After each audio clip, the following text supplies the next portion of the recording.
আসো, তোমার জন্য অপেক্ষা করতেছিলাম। না,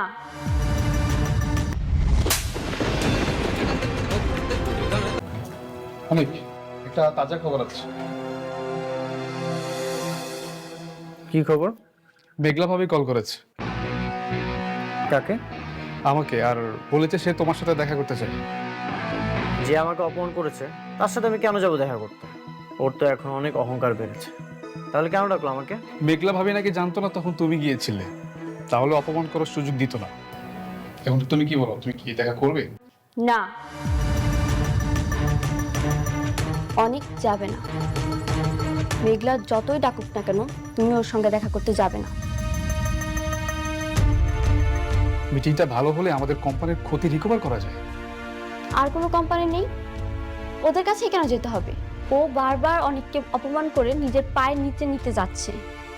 আমি বেঁচে থাকতে সেটা হতে দেব না। আচ্ছা, কাজটা তো আমাদের খুব প্রয়োজন, এখানে তো আমরা আমাদের স্বার্থে যাচ্ছি। কোনো দরকার নেই, প্রয়োজনে আমরা রাস্তায় গিয়ে দাঁড়াবো, তবুও আমি তোমাকে আর লজ্জিত হতে দেব না। তুমি প্লিজ যেও না।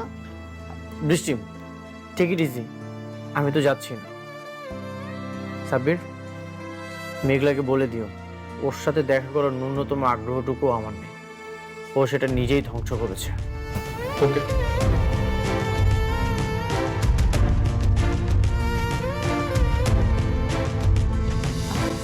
আরে আসো আসো, তোমার জন্য অপেক্ষা করতেছিলাম আমরা। আমি কি বেশি লেট করে ফেলেছি?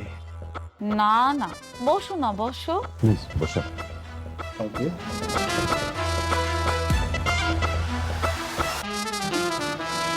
আমি জানি তুমি রাজি হবে। তোমার প্রতি আমার ভালোবাসা কখনোই মিথ্যা হতে পারে না। আর আজকে আমি অনেক খুশি, সত্যি? সত্যি অনেক খুশি। তুমি অনেক খুশি হয়েছো না? কারণ আমি তোমার সন্তানের বাবা হব। এর থেকে আনন্দের সংবাদ আর কি হতে পারে বলো?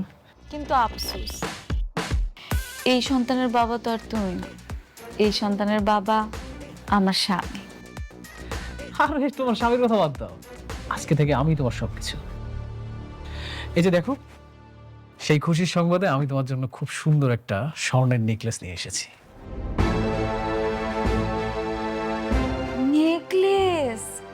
বাহ, আমি না অনেক খুশি হয়েছি। তা শুধু আনলেই হবে, পরায় দিবা না? ইচ্ছে তো করছেই, তুমি যদি পড়ানোর সুযোগ দাও তাহলে অবশ্যই পড়াবো। মনে করার কি আছে? তুমি এত শখ কইরা আমার জন্য একটা জিনিস আনছো, তোমার শখের একটা দাম আছে না? তোমার শখেরও তো দাম দিতে হইব। আসো, পড়াই দাও। ওকে, অফ কোর্স।